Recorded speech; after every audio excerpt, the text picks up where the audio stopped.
Oh, all right, heroes. Welcome to another week. It is Monday, April the 8th. I am your friendly neighborhood Rabbi John Carrier here on YouTube Live, and we just made it. Just before 5:01, we got started. So I'm here.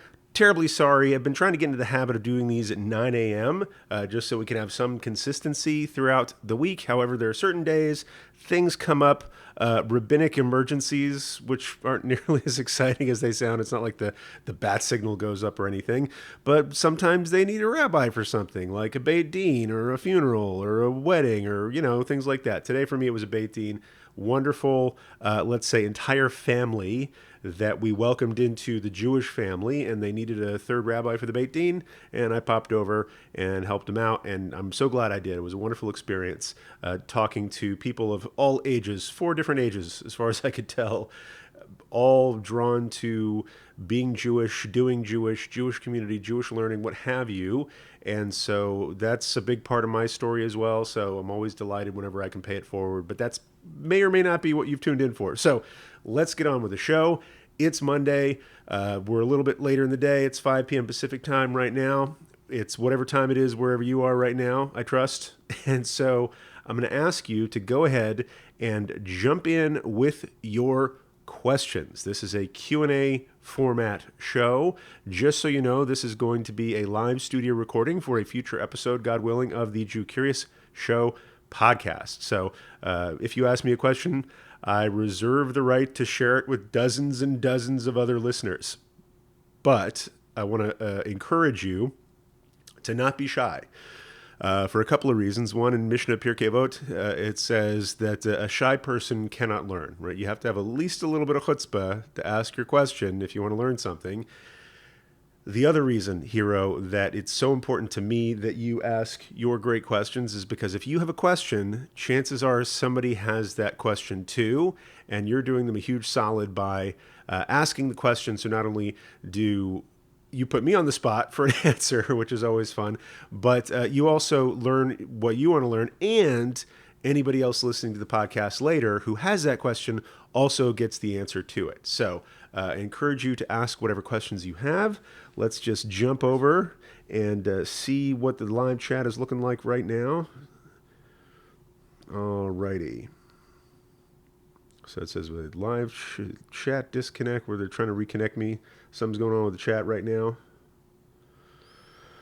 So if you're out there, chat at me. I'm going to see if I can chat. Chatting. Okay.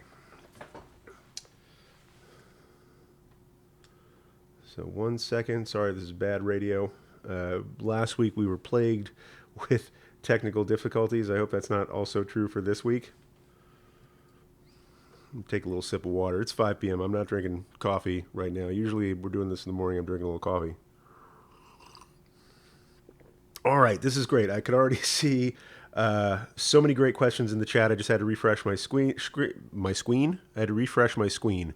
That sounds like a personal problem. No, I had to refresh my screen, and already the first thing I saw, somebody asking me about my opinion of marijuana and psychedelics. So I do have opinions. Somebody else asked me that question this week, like, what do I think of the appropriate medical use of marijuana? I'll get into that in just a second, but thank you for asking me that question so that I can answer that for anybody else who has that question as well. So before I give shout outs to all the great people who've joined me, I know it's a little different time, so maybe we've got a little bit different crowd here. But that's okay. Seeing some familiar faces as well. So I'm going to go ahead and do the intro to the podcast. That's just me recording in my radio announcery voice. For the people who can't see me, I don't know if that helps or hurts, but I'm going to do the podcast intro, and then I'm going to jump right out to giving shout-outs to people who have joined us live, doing everybody a great favor. Wow, we got 18 people watching right now. That is dope, right? That's 17. Sorry, I think I scared somebody off. But anyway, that's the fun of doing live. You guys get all the bloopers. All right, let's do this. Hero, is there anything you want to ask me? And I do mean anything. Hero, is there anything you'd like to ask me? And I mean anything. On this edition of Monday Ask a Rabbi Anything, we will be getting into some great questions. I already see some great questions coming up from our live studio audience. If you are out there, I do appreciate your taking this opportunity to ask me anything. And if you're listening to this on the podcast a little bit later, I appreciate that as well. And you will hear all the answers to all the questions people have right after this bass. Now that the AC is on, I'm going to take about a 10-second pause. You can watch me count to 10 on the video while I take a silence print. That helps me take some of the distortion out of the podcast sound later. So let's do this.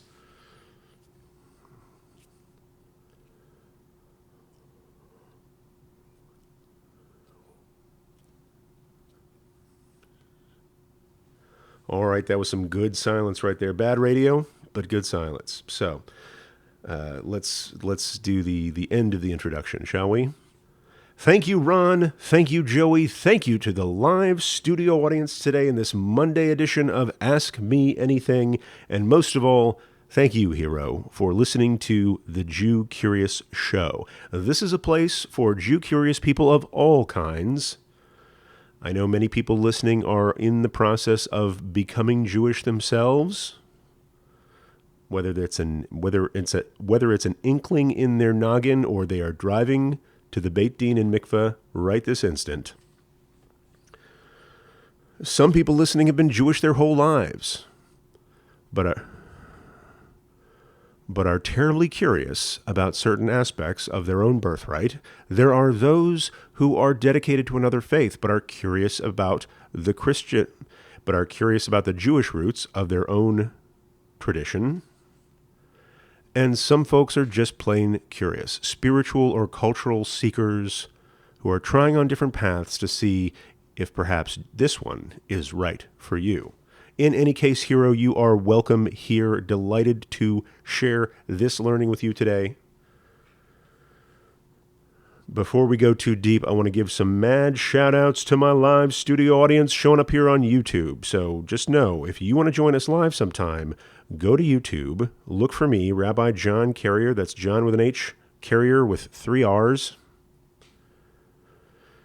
And you can see when we're going to have live broadcasts in the future. You jump into the chat, you ask me questions, I answer them, and we all get smarter.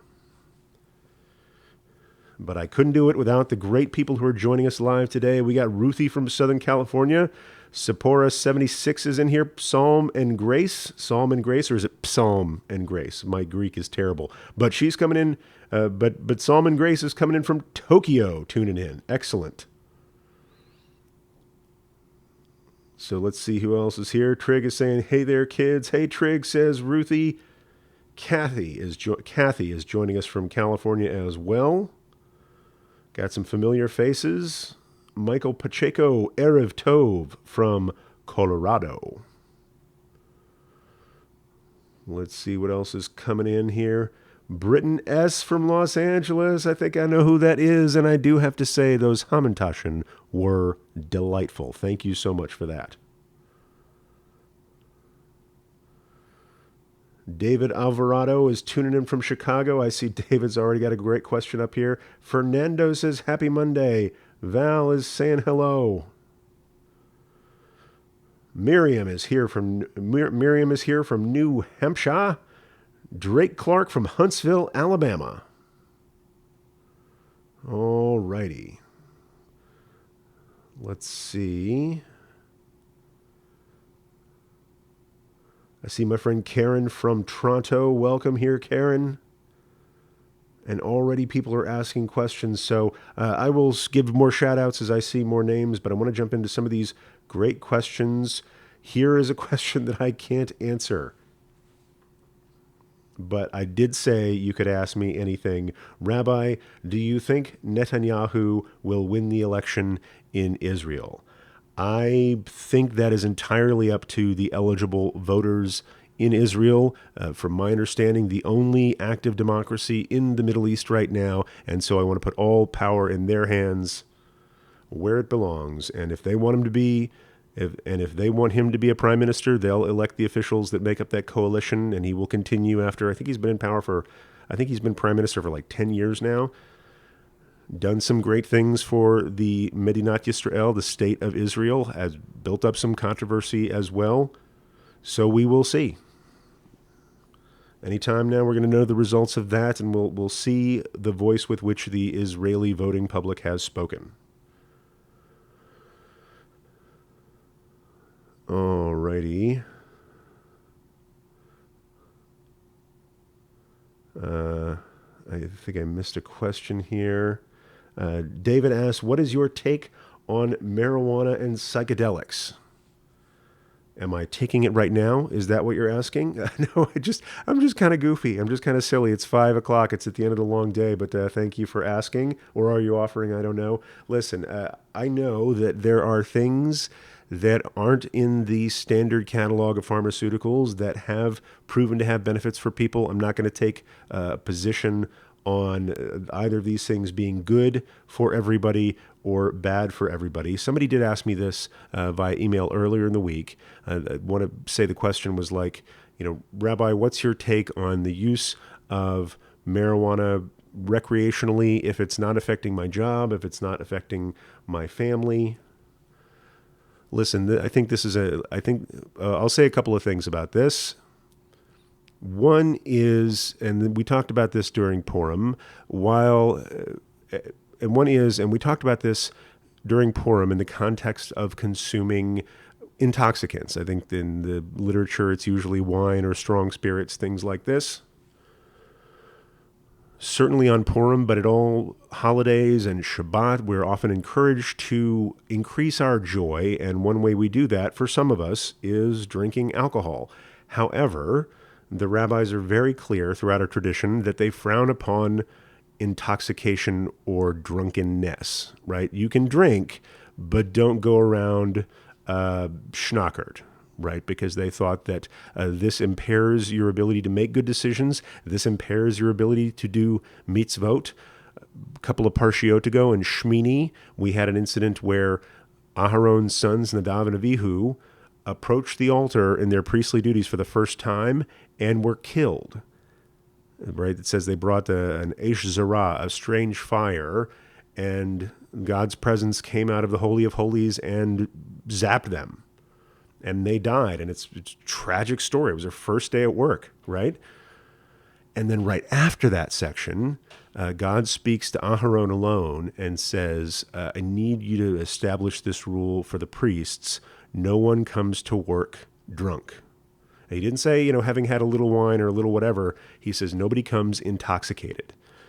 And so some rabbis have deduced from that that's what happened with Nadav and Avihu, right? They came to work. Maybe they were nervous. It was their first day. They took a little bit of liquid courage, or maybe they had been partying the night before, celebrating what was about to happen. They came to a very important thing, not fully possessed of their faculties, and it went badly. And so once again, just going into the rabbinic tradition, there is an encouragement of consuming things, especially things God gives us, natural things that bring us joy. However, there is a strong tradition. However, there is a strong trend in the tradition against becoming overly intoxicated. So that's one thing I want to say, and I think that applies to wine, spirits, marijuana, psychedelics, whatever your thing is. Sampling maybe, having a little bit to make you joyful is okay. Having too much is not a Jewish thing to do. Let's say it that way.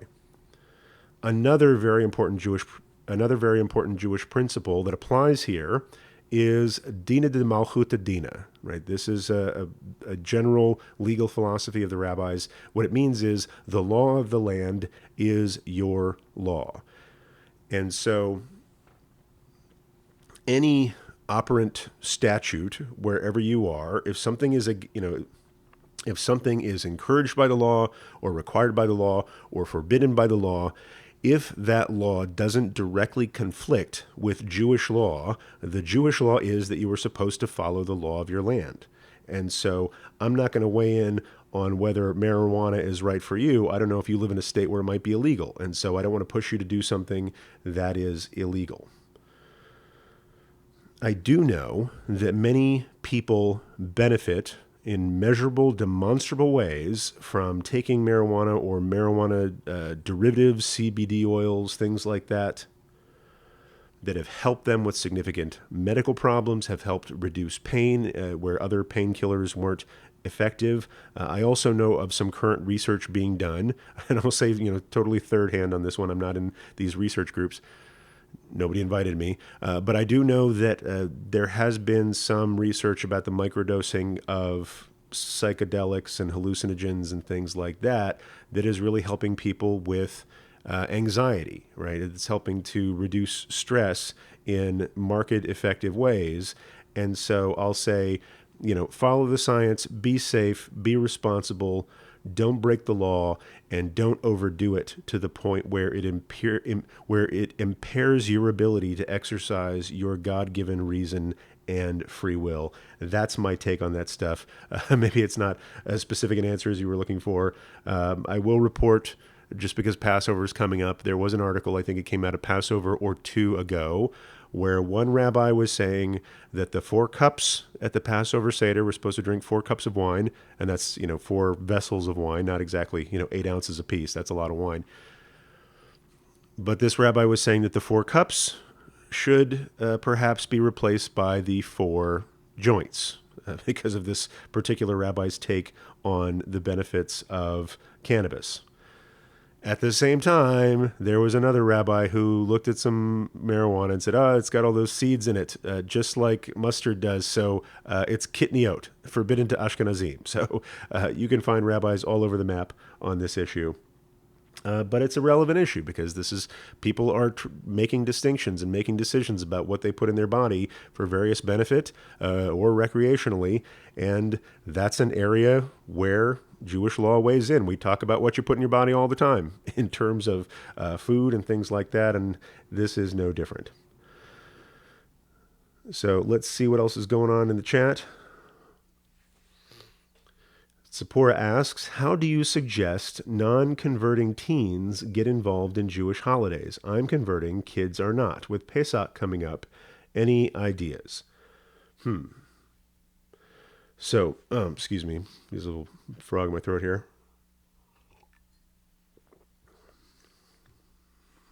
So my general philosophy when involving kids in things that you do or trying to encourage children to join you in certain activities is to just set the table and let them see you doing something you love. Right. This goes back to a story I've told before of, it's Rabbi Menachem Mendel of Kotsk, the Kotsker Rebbe. There's a story that's told about him from, about 100 some years ago in what is now Poland. That border had gone back and forth a lot in the 20th and 19th century. But he was from the city of Kotsk. And one day this guy comes up to him and says, Rabbi, I can't get my son to study Torah. No matter how much I tell him to do it, he won't do it. And the Kotsker Rebbe says, if you want your son to study Torah, you have to study Torah, right? If you just tell him to, then in turn, when he's a father, he's going to tell his son, and then your grandson is going to tell his son, and so on down the line until everybody's just telling people what to do, but nobody's actually doing it. The family custom is to harass your child into studying Torah without actually studying it yourself. And so that's the legacy that you leave. However, if you sit down and study and your child sees you enjoying it and sees it having a positive effect on your life, that's much more likely to spark their curiosity. And it's not perfect, and teenagers can be difficult. I don't have one right now, but I've had 2 before. They're in their 20s now, and then I have another couple that are coming up preteen years. So have that whole exercise again in a new digital media age, I'll say. So it's not going to be perfect. If you want to put together a Passover Seder, your kids may be into it, they may not be. They may have other plans. Teenagers are especially focused on their own world, their own friends, their own needs. But I'll say if you try to push them into it, that's most likely to backfire, or that is more likely to backfire than if you just say, hey, I know this is weird. Mom really wants to do this thing. I'd love it if you'd hang out and do it with me. And ask me all the questions you want. And if I know the answers, I'll tell you. If I don't know the answers, maybe we can look them up together. But, this is important to me. give me a night, or give me a couple of weeks, give me a week. I'm going to go on kind of a weird diet this week. And it's because this is important to me. You can participate. You can make fun of me if you want to. But this is something that's important to me and I love it. And so I just wanted you to be able to see it. And so I think more that kind of openness is going to spark their curiosity more than pushing them in a certain direction. Certainly, if there's maybe a community seder at a synagogue or something like that, see if they'll go with you. Say, like, look, it's one night. Let's try this on. You don't have to do it next year if you don't want to do it, but let's just try this on tonight. And maybe they'll meet some people there. Maybe there will be other teenagers that they can hang out with. When they see people like themselves doing it, then they may be a little bit more open to trying those things out. So that's my best advice. If you want your children to model your behavior, just live the way you want to live in the world. Let them see you love it. Let them see how it benefits you. And when the time is right, they will gravitate toward it. Those are the chips I'm putting on the table. That's my particular faith. So Richard Gilmore asks, good to see you here, Richard. Is there a particular version or translation of the Torah that you would recommend to a beginning student? The answer is yes. I believe this might be on a resource page on my blog, just in case I haven't updated it lately. My favorite version for studying for beginners, especially, let's say, if you are primarily an English reading person and not necessarily a Hebrew reading person, is what's called the JPS Tanakh. And JPS stands for Jewish Publication Society. Tanakh is the canonized Hebrew Bible. It's got the Torah, it's got the prophets and the writings in there as well. And you can find this on Amazon. Just search for J as in Jewish, P as in publication, S as in society, JPS Tanakh, Tanakh. And you will find a couple of different versions of that. One is English only, and it's got a blue cover. It's still out there. It's still in print. That was what I started with. That's what my rabbi suggested I go out and get when I was first interested in scripture from a Jewish perspective. They also have it in a couple of different editions of Hebrew English side by side. And I really recommend this because first off, it's got all the same English. It uses the exact same translation. It was this wonderful translation done by the Jewish Publication Society back in 1985. And that's the translation that's used whether you get the English-only one or the English-Hebrew side by side. If you have the Hebrew side by side, you have that benefit. And look, it may be years before you tackle learning the Hebrew alphabet, but at least you'll gain some sort of familiarity with how it looks. And as you pick up the Aleph Bet, as you pick up Hebrew, if that's your goal, it'll be right there waiting for you. And you'll be like, oh, this was what that was the whole time. And now I can start trying out my letter sounds with that. So same translation either way. That translation is also used in the Eitz Chaim Chumash. Chumash is a book that has the Torah, the 5 books of Moses, broken up into parshiot, or the weekly Torah portion, and interwoven with the Haftarah that goes with the weekly portion, some selections of the prophets. That's also a good resource. That's made by that's put out by the Rabbinical Assembly of the Conservative Movement. I think it's also available on Amazon, and it's the Eitz Chaim Chumash, or Eitz Chaim Torah with commentary. It's also got some great commentary in there by contemporary rabbis. So I really like that one. So those are my favorite starters, and I'll say what I love about the translation is it is how do I want to put this? What I love about that particular translation is that it was done by a committee of scholars from across the Jewish spectrum. Yes, it was Jewish scholars, so they're reading it with a Jewish lens, but it wasn't just Orthodox or just Reform or just Conservative or what have you. It was scholars from all different denominations as well as academic scholars taking the Hebrew and taking the Hebrew with that scholarly lens. And so the words that come out in the English are a great blend of sticking close to the original meaning of the Hebrew as it was when it was put down, but also a very accessible, excuse me, but also a very accessible, flowing text that sounds right in the ear of somebody familiar with vernacular English. So it's not a lot of these and thous. That was the 1917 translation, had all the these and thous and forsooths, and it was a little bit Shakespearean. This one just reads like a book.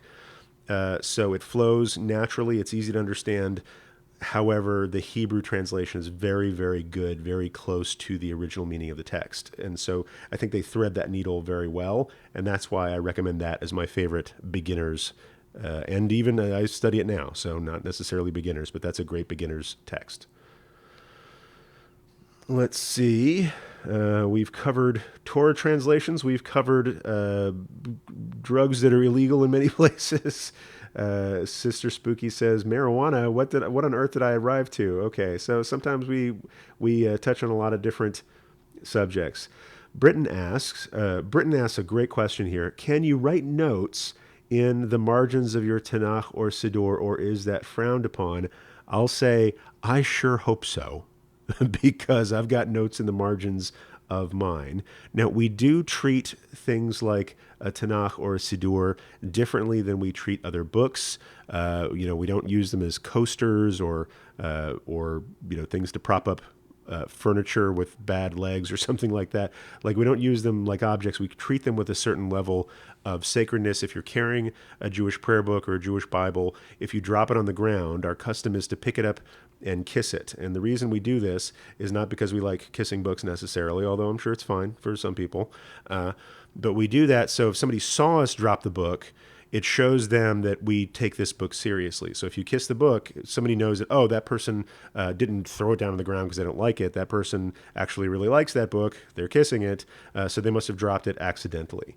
And so we do treat them with a different level of kavod, a different level of honor and respect than we do other books. However, if it aids in your learning, it's totally okay to write in the margins, put in bookmarks, dog-ear the pages.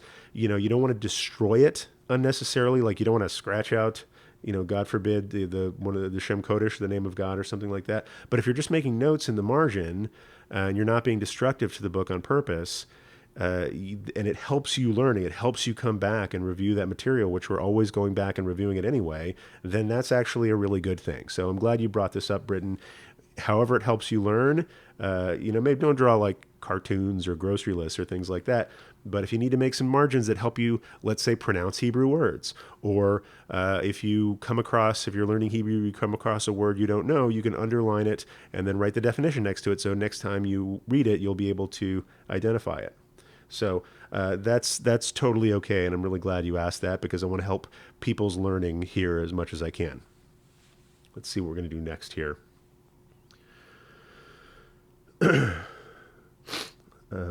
Val asks if someone has you sponsor them for conversion from another state, do they all need to be of the same branch to sit on the Beit Din? I've seen this go a couple of different ways. Usually the rabbis of a Beit Din are from the same, let's say, denomination. I think that's what you mean by branch. Orthodox Beit Dins are all Orthodox rabbis. Conservative Beit Dins are often, all conservative rabbis, and so on.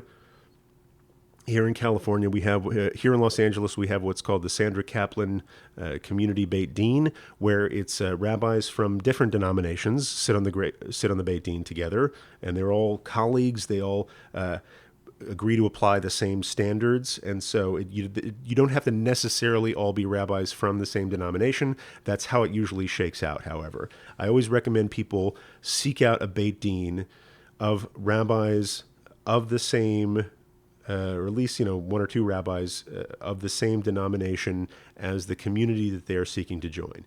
So if in your journey you find yourself most comfortable in a Reform synagogue and you think that's going to be your forever community, look for Reform rabbis. Look, if likewise conservative and Orthodox and so on. I don't know that you necessarily have to have your sponsoring rabbi be the same, because I've sat on a Beit Din of conservative rabbis where the sponsoring rabbi was Reform. For whatever reason, they came to us. That's fine too. It really has a lot more to do with the reputation of the rabbi who is sponsoring you. because the Beit Din really depends on the sponsor in terms of making sure that the person is ready to come to the Beit Din, right? So if there's a rabbi that I know sponsoring somebody coming to the Beit Din that I'm sitting on, I say, well, I know that rabbi. He's got really good judgment. I know that that rabbi has sat down with this person, asked questions, answered their questions, and wouldn't be sponsoring this person if that rabbi didn't think they were ready, right? And so we really count on the sponsoring rabbis to bring us candidates who are ready. And likewise, when I sponsor someone, it's usually for a Beit Din of rabbis who know me, and they say, oh, well, John's brought candidates here before. He wouldn't bring us a candidate who wasn't ready. And so it does depend on the sponsor. I think if your sponsor is of a different denomination than the rabbis that sponsor is presenting you to, it's worth a conversation just to make sure that that Beit Din accepts that sponsor and vice versa. So it doesn't. There's no hard and fast law that everybody has to be on the same denomination. It helps. It makes things a little bit easier. But I think just have that conversation with your sponsoring rabbi if you have any concerns about it.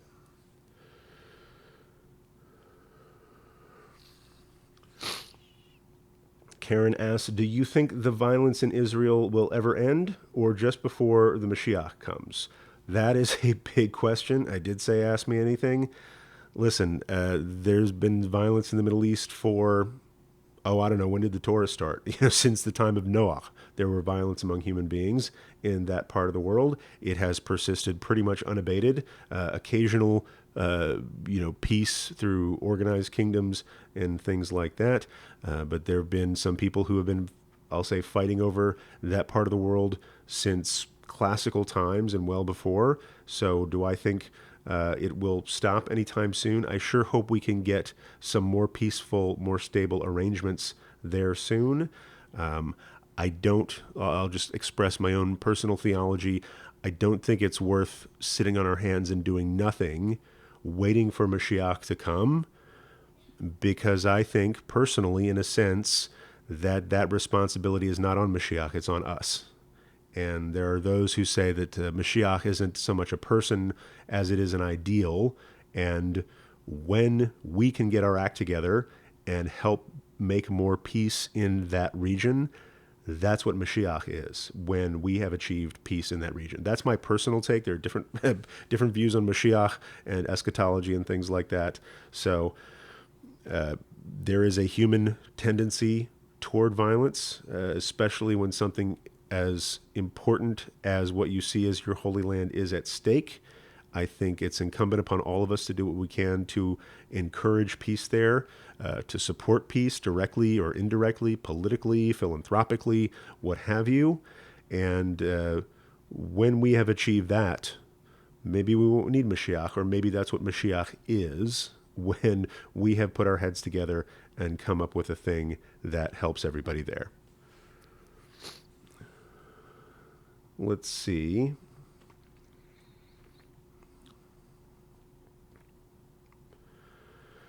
Michael asks, my rabbi is post-denominational ordained at AJRCA. I believe that's the Academy of Jewish Religion in California, if I'm not mistaken, here in Los Angeles. He says, I like the idea, but I'm curious how members of particular rabbinical councils, i.e. Conservative Rabbinical Council, will take my conversion. I can only speak for, again, my personal experience on a Beit Din with conservative rabbis. I was sitting on one this morning, as a matter of fact. Is that we're not checking denominational ID cards at the door, either for you or for your sponsor. Our questions that we ask are pretty independent of that, and it's questions like, what have you learned? What's your thoughts about God? What's your approach to Shabbat? What's your approach to the Jewish dietary laws? And those are all, what's your personal connection, if any, with Israel, the land or the people or the modern state? And all of those questions and all the learning that goes into them are accessible to all Jews, whether you're post-denominational, pre-denominational, whatever denominational you have. And so I think having a post-denominational sponsor won't invalidate you in the eyes of the Beit Din. It's really going to be how that sponsor presents you and how you present yourself before the Beit Din. That's going to be the most important thing. So I wouldn't worry too much about avoiding the Beit Din. If your rabbi thinks you are ready and you think you are ready, go to the Beit Din and see how it goes. In my experience, it's almost always a positive thing, and we've had lots of different kinds of sponsoring rabbis.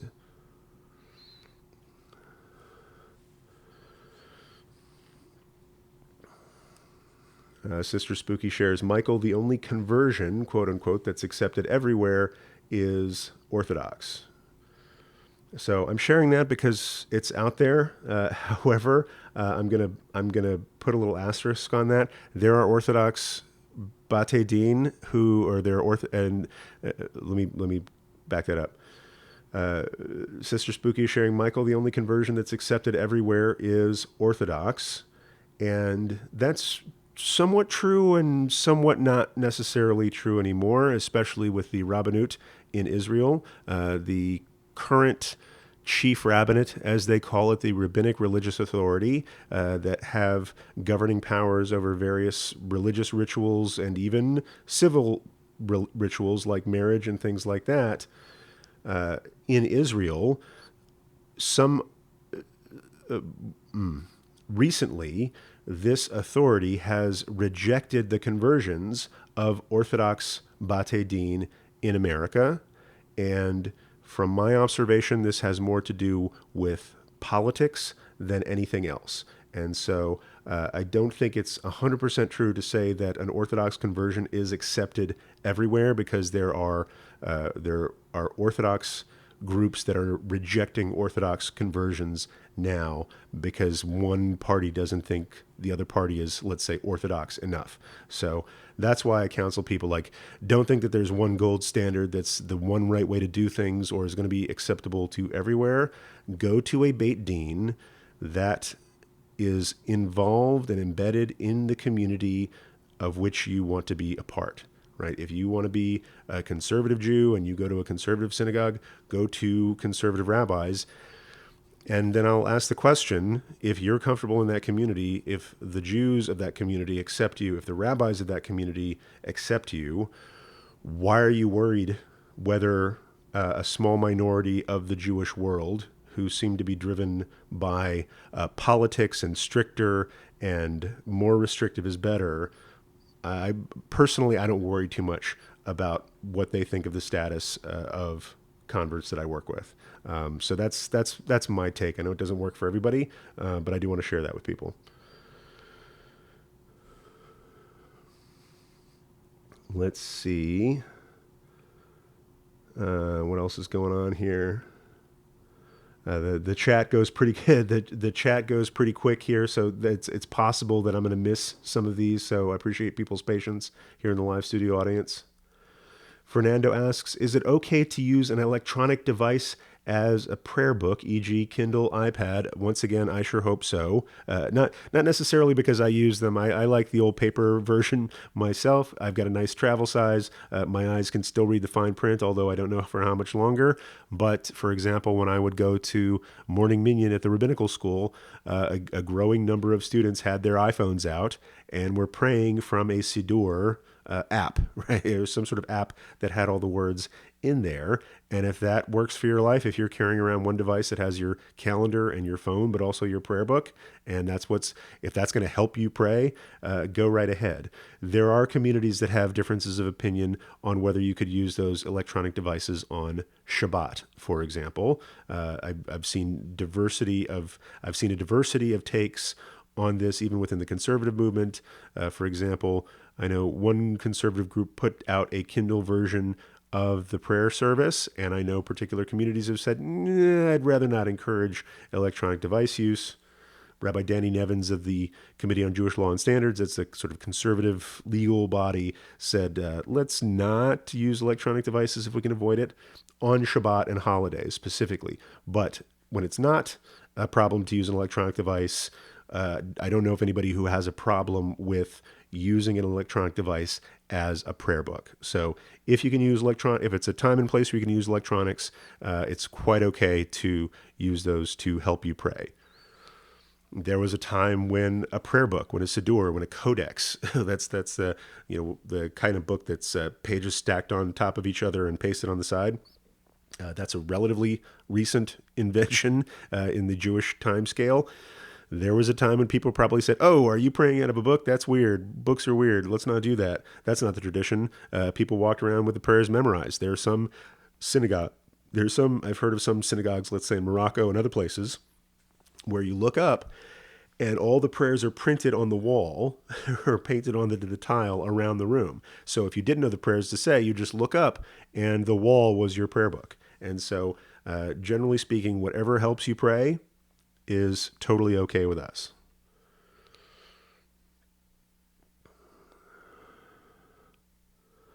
Let's see.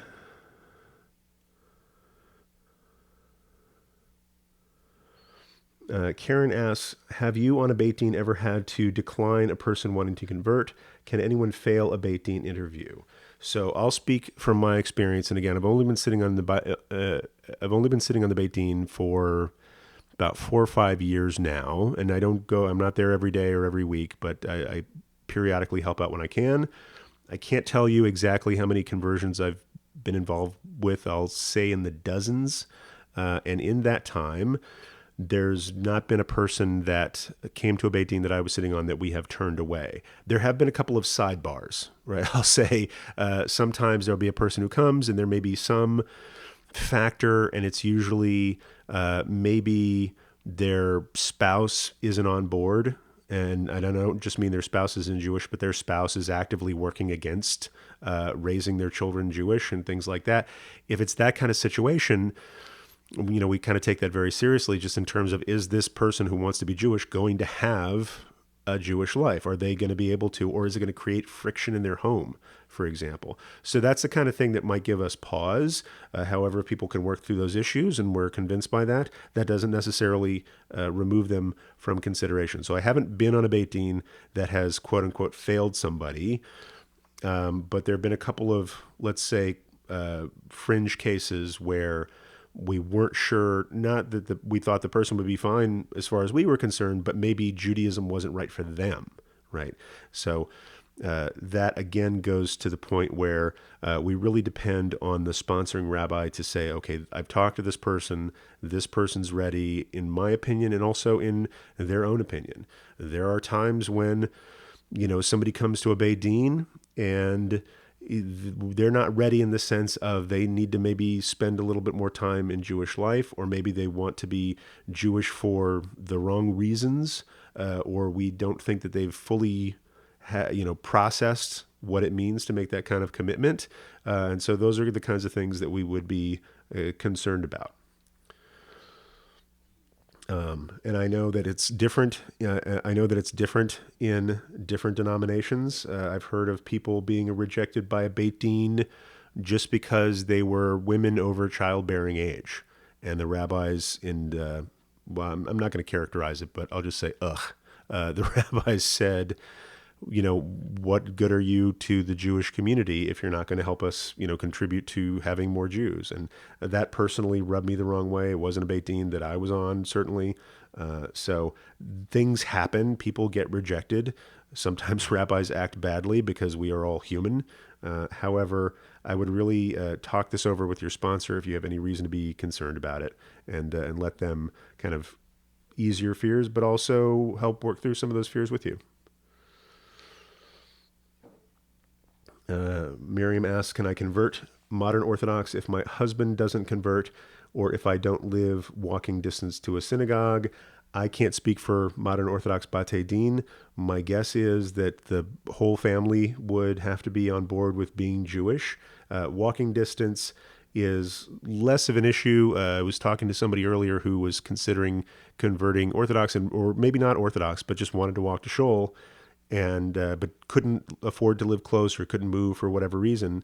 And I said, that doesn't keep you from being Jewish. It keeps you from maybe going to synagogue as often as you like, especially if you're in a modern Orthodox community where not driving to shul is important, but also Shabbat hospitality is important. You may be able to find people to put you up over the weekend. Maybe you park over at their place on Friday afternoon and take the guest room, or sleep on the couch, and have kind of a Shabbat sleepover, if you will, and then you leave after Shabbat goes out. So I think the distance issue is probably less likely to be a problem for you than your spouse not converting. Even in the conservative world, I've seen differences of opinion about this as to whether rabbis would encourage someone to convert if their spouse wasn't converting as well. However, I've also seen someone convert whose spouse didn't convert at the time, but because they saw how that person lived and what it did for their life, the spouse decided to convert herself a couple of years later. So that happens too. Let's see.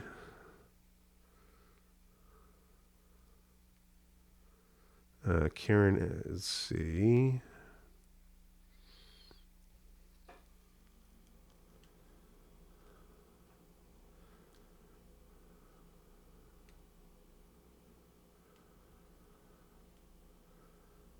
See what else is going on in the chat. Karen shares in. Somebody was asking about dress for Shabbat services. Sephora shares, in my experience, most of us dress business casual for Shabbat. No need for super fancy clothes unless it's your thing. The Shulchan Aruch says we should dress differently for Shabbat, just to distinguish that it is a different day.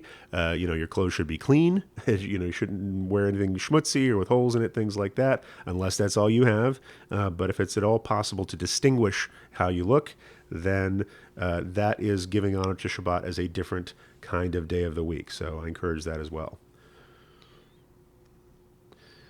Solomon Grace asks, "Hi Rabbi, Solomon Grace asks, "Hi Rabbi, are we really supposed to tithe? How should it be done? We have been doing tzedakah, even our kids since they were 5. They're teens now.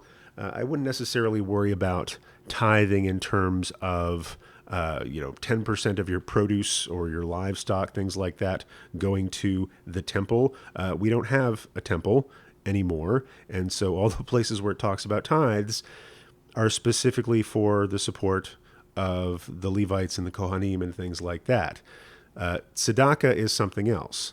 And so many people do say, like, look, if you're interested in what's an appropriate amount of tzedakah to give, you can look at tithing, which in Hebrew is maser, which means tenth. You can look at that as a model. What would it do to your soul, to your character, to your children's view of their responsibility in the world if you made it your value to give 10% of your, net take home to charity, right? But that's a guide. It's not like, okay, if you're not handing out 10% of your paycheck to somebody named Levi, then you're breaking the law. I mean, that was for a time and place that isn't necessarily exactly how we do things now. However, that 10%, that's a good guidepost. And I've heard of other people using this biblical model as a guide for how they give tzedakah today. Another nice guide in there is it says, okay, you should give 10%, but you shouldn't give more than 20%. And this is also a rabbinic value that you shouldn't impoverish yourself with tzedakah. Excuse me. Right? If you work, if you create value, if you're able to save, if you're able to accumulate wealth, you should enjoy that wealth, right? You should be able to take advantage of that. And that's why we say, look, even if you're super duper generous, don't give more than 20%, right? Reinvest, give 20% if your heart moves you, but enjoy the rest or reinvest the rest. And maybe you can give even more in the future.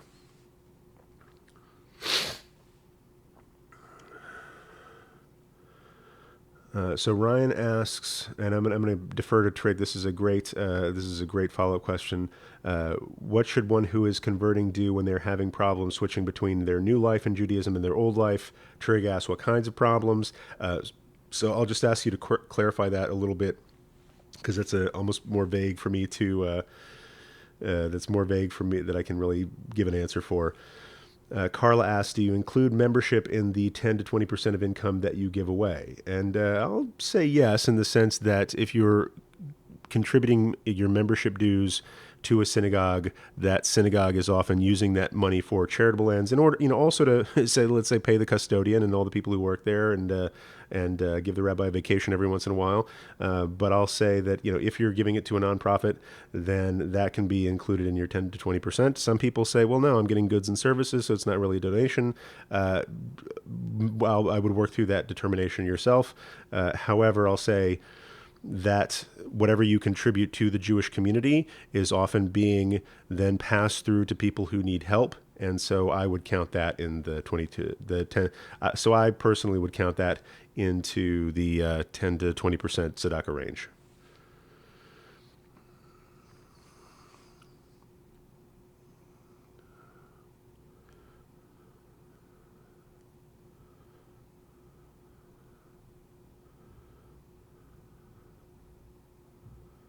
So I'm just looking over some questions here.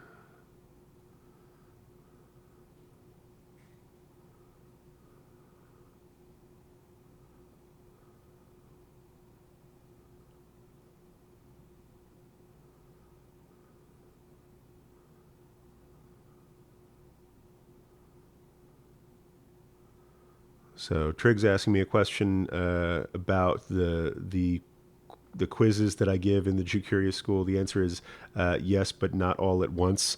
So I kind of batch those. So if I've missed a question, if I've missed something lately, I mostly have those quizzes there for. I'll probably take this out of the podcast because it's just sort of inside baseball and housekeeping for a particular class I teach.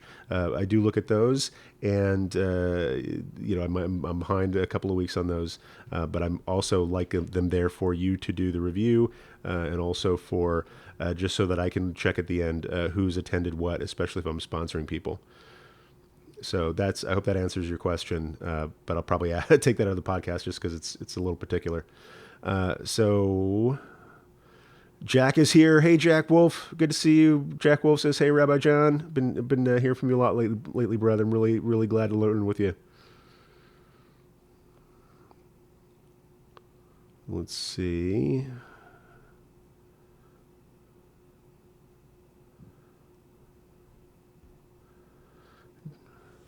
Hey, John Johnson, glad to see you here, buddy. Rabbi, is it okay to give money to a rabbi I study with for the purpose of him to buy the book for himself? It's totally okay in the sense of if you want to give let me just make sure I understand this question before I answer it. That's probably a good idea.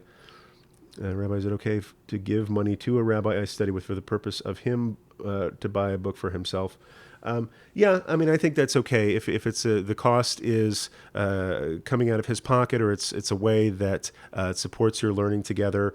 For example, when people give money to me for the Jew Curious School, sometimes I use it for materials to make the school better, editing software, hosting, and things like that. So sometimes it is purely practical needs that support the learning together. I think that's okay.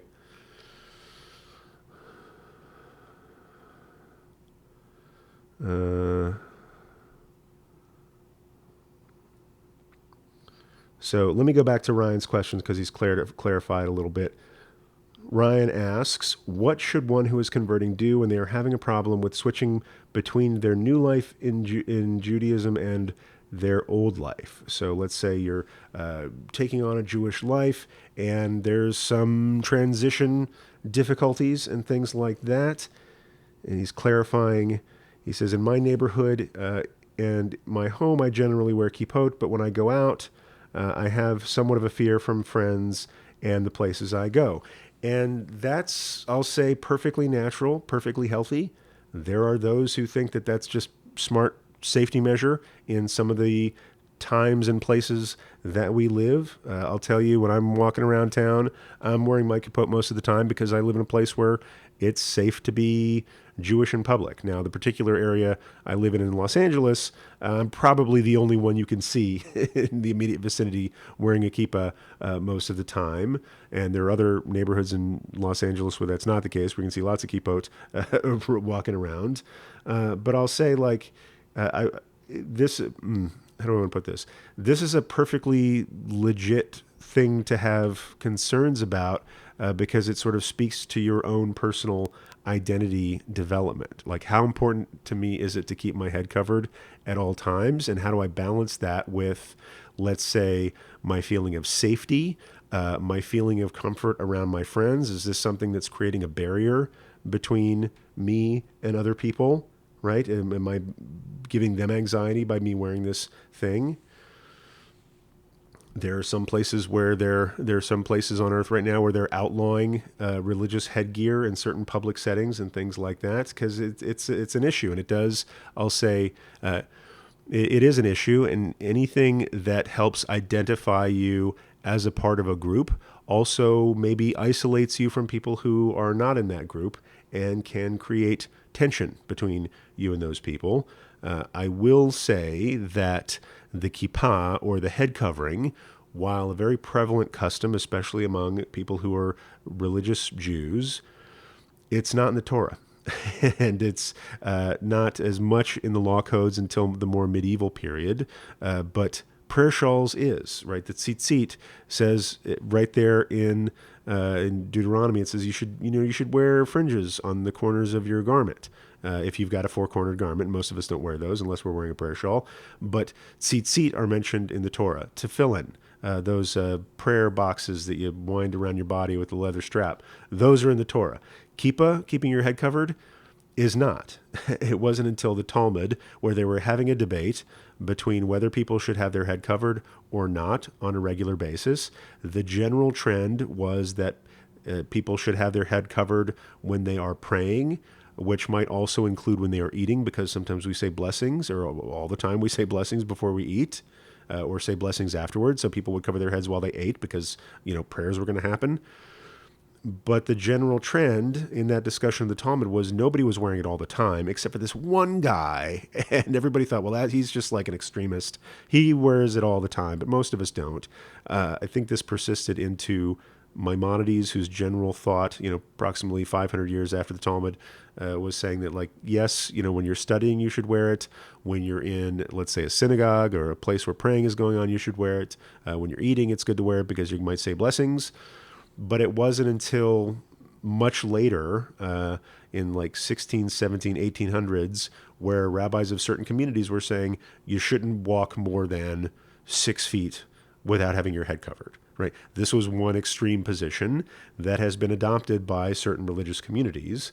But all this is to say, throughout our history, covering our head, identifying ourselves publicly as Jews, and having that constant reminder that God is over us has been a negotiation and has varied throughout time and in different places and different communities. And so I'll say, if you're struggling with this, welcome to the show, because Jews have been struggling with this for a long time. And I think in a way that's beautiful, because you are now fully engaged in this personal, spiritual, communal negotiation in a very Jewish way. And so I know that doesn't maybe ease your fears, but just know that it's perfectly natural, perfectly healthy. That's something that you're going to figure out for yourself between you and your friends, but with your personal rabbi, and keep thinking about it.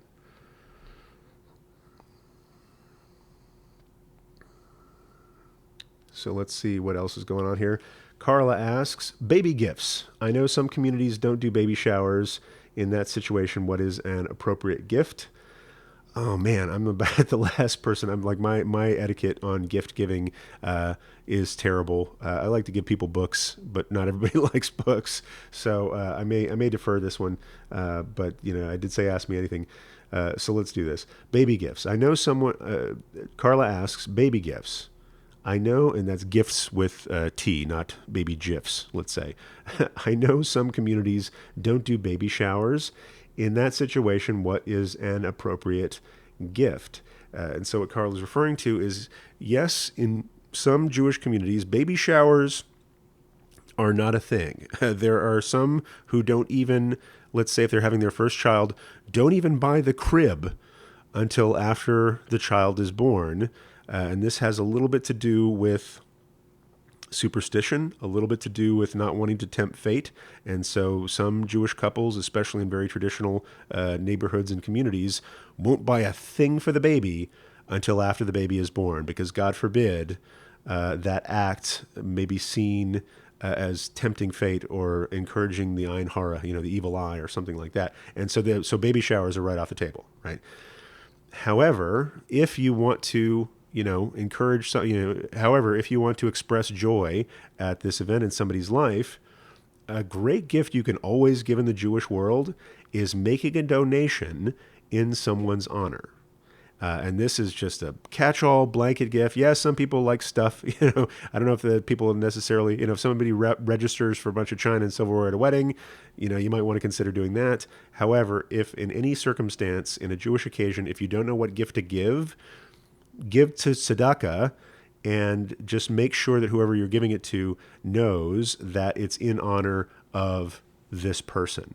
And I think the person will appreciate that. Maybe you donate a prayer book to the synagogue, and it has a little plaque on the inside that says, this is donated in honor of the birth of so-and-so, right? And then that's there for somebody to use in a holy way, forever memorializing that event. So that's my advice. If you want to get a Jewish person a gift and you don't know what to give them, make a donation in their honor. They get a good feeling from that. Some organization benefits from that tzedakah, and you've done a mitzvah of tzedakah as well.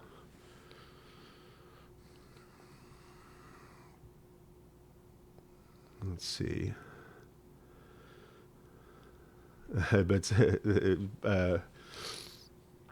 So, and as soon as I said that, I noticed that Sister Spooky is weighing in.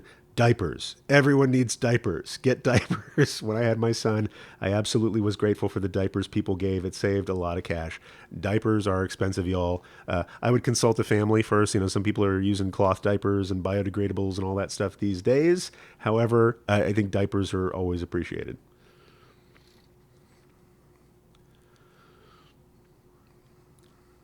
All right, gang, this has been a wonderful Ask Me Anything session. We have talked about diapers. We have talked about marijuana and psychedelics. We have talked about wearing a kippah. I don't want to end it yet, just because I saw a really good question in the chat. I'm not going to get into this MAGA business. Yeah, that's something I'm going to avoid, just because I don't want to. I want to be able to teach Torah to people, and I know people have different political opinions, so I'm going to avoid that in these sessions. Let's see. Karen asks, speaking of choices about clothing, Karen asks, can men keep tzitzit tucked in and not show them? Group of Chabad youth were attacked and beaten up by a group of non-Chabad youth in Toronto. Very sad indeed. So I'm really sad to hear that. To your question, we're talking about tzitzit. We're talking about these fringes that people wear on the corners of their clothing. And in many Jewish communities, there's a custom that even when people aren't wearing prayer shawls, like for a prayer service, they'll have what's called a talit katan. And this is a kind of mini prayer shawl that's worn under your shirt. But then especially in Chabad, the fringes of that thing worn under your shirt will then be hanging out the side of their pants. And so not only can they see them, because the mitzvah for tzitzit is to be able to see them, but other people can see them as well, and sometimes know, hey, that's a religious person over there, or hey, that's a person that I might want to pick on because I have some kind of bias. So it can cut both ways. And so I just want to explain what tzitzit are for people who aren't familiar with this. But if you see somebody with a beard and they've got strings hanging out of their pants, they're probably tzitzit. And this engendered violence in a particular place. And so I'll tell you how I deal with it, because I've been wearing a talit katan just about every day for, I'm going to say, about the last 11 years. But most people that I know don't know that about me, because I always tuck my tzitzit in. And I haven't always tucked my tzitzit in. Sometimes I've tucked them in, sometimes I've worn them out. But I'll say since about halfway through rabbinical school and throughout my rabbinical career, I wear this garment with a tzitzit, but I almost never have them hanging out where people can see them. And I do that based on a particular teaching of the Chafetz Chaim. Actually, in this case, he's known as the Mishnah Berurah because Chafetz Chaim was one book he wrote. Another book he wrote was called the Mishnah Berurah, which is a commentary on the Shulchan Aruch, and specifically talking about tzitzit. He says, whereas some scholars say you should wear them out visible because you're supposed to see them, and be reminded of the mitzvot, the Chafetz Chaim rules that it's permissible to tuck them in for one of two reasons. One, either you don't feel safe wearing them out, like it says in the Torah, these commandments are for you to live by, right? And the rabbis deduce from that to live by and not to die by. There are very few mitzvot that you should risk your life for. But so if you are living in a place where it's dangerous to identify yourself publicly as Jewish, you can absolutely tuck them in. The other, or maybe it's not dangerous, but it might lead to discrimination that costs you your livelihood, right? If you need to feed your family and having those tzitzit out is preventing that, then you can absolutely tuck them in. The other reason that has less to do with, safety and practicality is tzniut, or modesty, right? The Chafetz Chaim says if you feel that wearing your tzitzit out, so the Chafetz Chaim, the Mishnah, this is a tongue twister. The Mishnah Berurah says that if you personally feel that wearing your fringes, your tzitzit on the outside of your clothes would be for you an immodest show of piety, then you are permitted to tuck them in. That's my particular reason. Like I said, I wear these things just about every day and have for 11, probably going on 12 years now. However, most people who know me don't know that I'm wearing them because that's between me and Hashem. And I've decided that if I wore them out, yes, it would identify as me as a certain kind of pious person. But for some people, whether, it's not going to endanger my livelihood because I'm a rabbi. I mostly am only in places where it's totally safe to be Jewish in public. But for me, personally, I'm not judging anybody else, but for me personally, it is an immodest show of overt piety that doesn't fit in with my personal relationship with Hashem. And so, for various reasons, it's totally okay to have your tzitzit tucked in.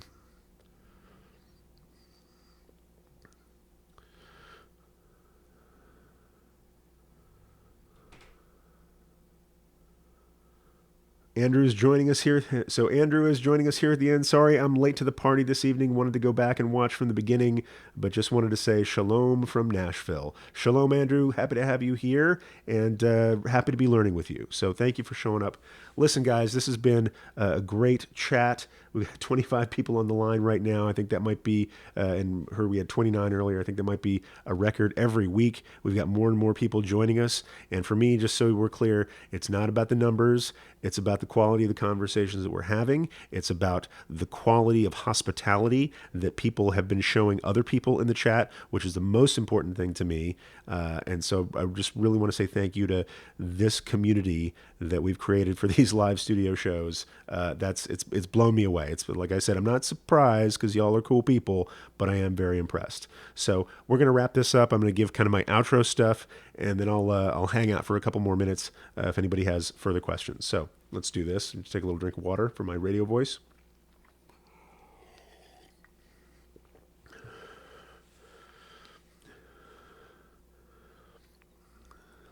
Listen, y'all, I have to excuse me. Listen, y'all, I have to wrap this up. This has been a fantastic Ask Me Anything. I started doing this a few weeks ago, had no idea that it was going to be as successful as it has been. I thought it would be Ask Me Anything, and the only people asking would be the chirping of crickets. And so that people are showing up every week asking great questions, listening to my answers, and coming back again to learn some more. I'm just overjoyed by. So thank you to everybody in our live studio audience. And thank you, Hero, for listening to this episode of the Jew Curious Show. If you would like to join us for another live session, if you would like to join us for a live session like this in the future, go to youtube.com, look for Rabbi, that's with two B's, John with an H, Carrier with 3 R's, and you can see all the live broadcasts that we have coming up on various topics, or sometimes like this, no topic at all. Just show up, ask your questions, and I will be delighted to learn with you. Another great thing that you can do is get connected to the Jew Curious Community Center. This is a Facebook group that we started a few months ago based on a listener request. And the Jew Curious Community Center is a carefully tended, the Jew Curious Community Center is a lovingly tended, carefully guarded, troll-free zone for Jew curious people just like you to show up, ask your questions, share your concerns about your journey, share your support with other Jew curious people like yourself. And I've been delighted to see the community that has developed there, just like I have been delighted to see the community that's developing on these live chats. In any case, Hero, I would love to learn with you and introduce you to some of my other Jew Curious friends. To get access to that, just go to jewcurious.show/JCC, as in Jew Curious Community Center. And with that humble request, I'm going to conclude this broadcast, but not before saying, until next time, Hero. Peace. All right, everybody. Thanks for hanging out with me tonight. I really appreciate it. I know it was a little bit different. We did it at a different time of day, and so I'm still experimenting with those. I'd like to keep them somewhat consistent. Today was just a scheduled snafu, situation normal. All friends are here right now. So it's worked out. So in any case, delighted to learn with y'all. And if you're in the Jew Curious School, know that we'll be having our regular sessions at 3 p.m. for our weekly Torah class, 3 p.m. Pacific time on Wednesday. 4:30 p.m. will be the final of our 4-part series on Passover at 4:30 p.m. Pacific time on Wednesday. And on Thursday, let's see, what is it? Thursday at noon, we'll be continuing with our Introduction to Judaism class. We're about a third of the way through, but it's open for anybody to join at any time, and you can just catch up by watching the videos and things like that there. So in any case, delighted to learn with all of you. Really grateful for the great questions that you bring. Most grateful for how kind you are to each other. That makes me feel like I'm doing something good as a teacher, that I've attracted such good people who are good to each other. That's the most important thing for me. So until next time, heroes, thanks for joining me again, and peace.